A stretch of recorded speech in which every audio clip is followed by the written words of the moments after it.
called a shaker box. And this will shake the grain into a hole that goes to the center of this top stone. The grain goes through that hole and lands on the bottom stone, which is the bed stone. The top stone is the runner stone. As the runner stone turns, those wheat berries will gradually make their way through several revolutions out to the edge. There's a scoop at the edge, scoops it out this spout here and into the container. So I guess we'll get into just basic kinds of mills. So this mill, the offset rollers are offered with composite stones. So there's different types of stones. They'll give you different qualities of flour. The composite, and also the size of the stone matters. It's harder to get really nice, say, fine flour with a small stone.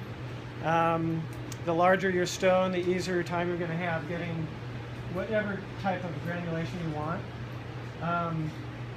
I've got a 40-inch stone at my bakery, and I just love it. And it seems to be about the right size for getting any type of flour that I want to get.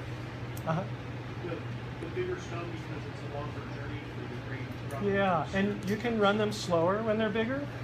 Right. You can't really run this slow. It just doesn't function. Most of the small mills you get will run at least 600 RPMs, 1,000 RPMs. My mill runs at about 100 RPMs, and it works. You try to run this at 100 RPMs and it won't work at all. Is that a heat issue? Yeah, I'm concerned about heat. That's a major concern for me. I feel if you've got a big stone, also the coolness of those stones kind of whips away some of the friction heat while you're milling. So yeah, heat's a big issue for me. So the question was asked, like where, this wasn't quite, I'm paraphrasing, like where's the line, what's too hot for your flour if you're milling? Did I get through all the parts of the mill first? We got the shaker box, we got the runner stone, the bed stone, the spout, and truing the stones. So let me backpedal. So we're still talking about the mechanics of the mill.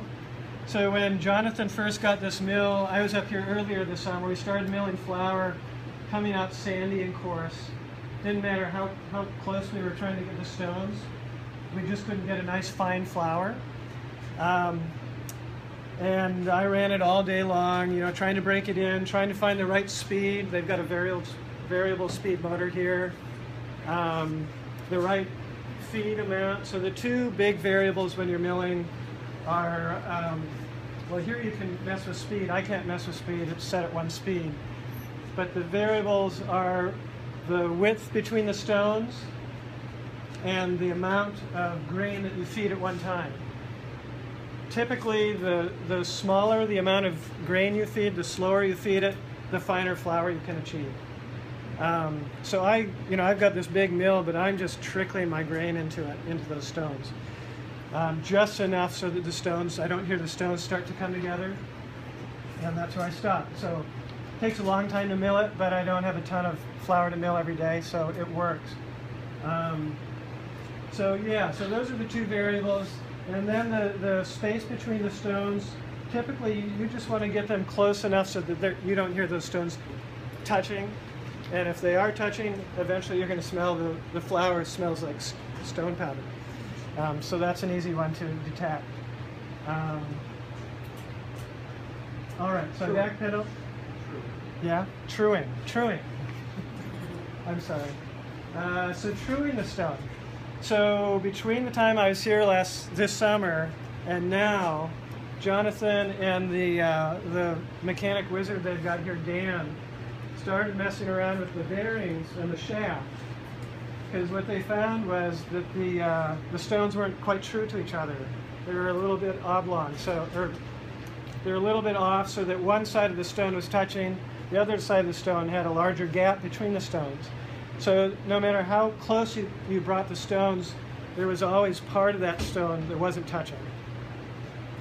So they found these screws that you can let out, screw in, that would change the tilt of the bedstone, I guess, right? It must be the bedstone.